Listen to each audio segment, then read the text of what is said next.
I was looking through some stuff last night, and I have the question: why do some missing kids go viral when others do not? I got to thinking about this when I opened up a link for missing and exploited children, and without typing in any information, no name, no state, no city, no age, no gender, nothing, just opened it up, and at the top I seen Summer Wells, missing from Rogersville, Tennessee, date July 16th, 2021, active Amber Alert. I go on YouTube all the time, and I'm always seeing many YouTubers covering her story, so I'm pretty familiar with it. Most of them are monetized, and they do try to do a lot of videos so that they can get the views and people can pay them on PayPal or whatever they have set up. And don't get me wrong, that's perfectly fine. I will hopefully monetize one day myself, so that way I can take the funds and donate it to, missing children or some other organization. But what makes it so that she is the one that is always getting covered and not everybody else? I am pro Summer when it comes to telling her story. But what about the others? What about the other kids that went missing who have no voice and no voice wants to speak out for them? Why do some kids go viral when others do not? What can we do about this to make a difference and bring equality to those other kids as well? In an article I came across, it was titled "The Truth About Child Abduction Statistics in 2022." And it had a few good points to it. We used to have cereal boxes and milk cartons, but I haven't seen those in a long time.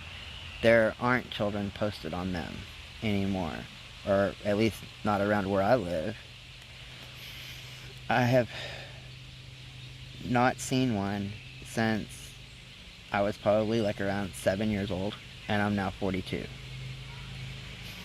It also stated in the article that the perps are usually who we least expect, and this is so true in so many cases. It goes on to say that stranger danger is real, but most of the kids go missing because of a non-custodial parent.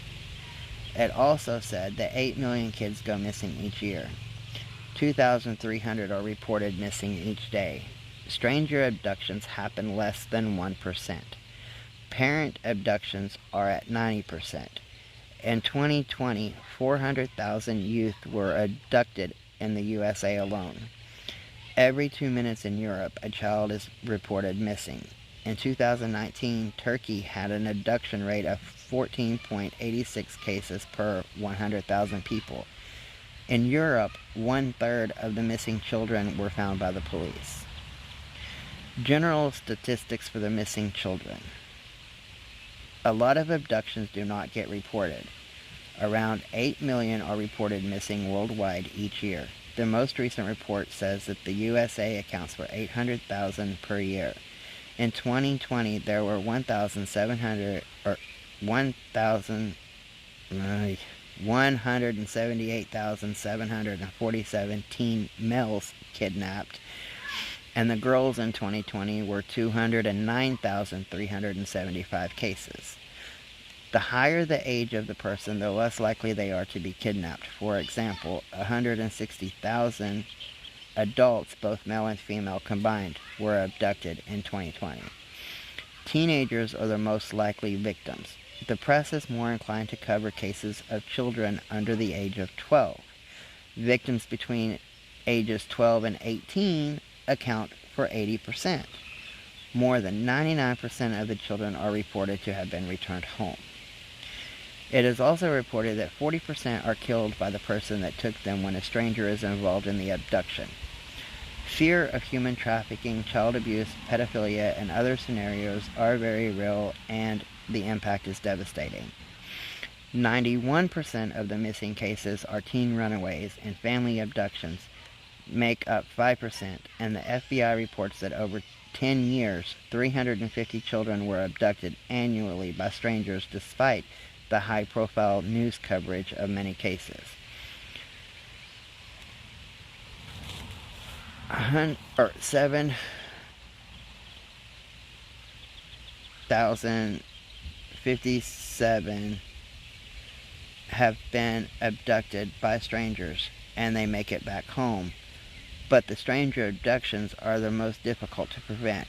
Most are premeditated and use techniques to lure the child to them to be victimized later. 1 in 6 runaways are likely to be victims of child sex trafficking. Sex traffickers are usually someone close to the child, a parent, neighbor, friend, teacher, etc.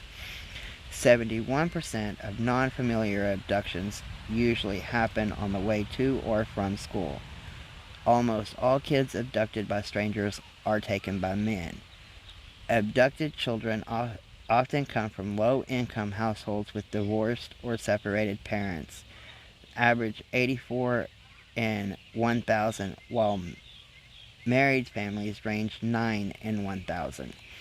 Alaska has the highest number of missing children in the USA as of 2020 and is almost double the national average in crime rate.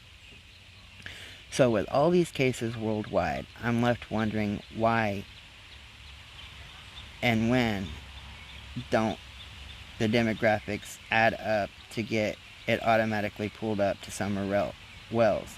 Like, what about the other children? No demographics at all, and it automatically goes to one child. What about all the other ones? Do their names not count? Do their lives not matter? Are they not mentioned because maybe the law enforcement isn't taking their cases very seriously? Again, I ask, what can be done about this?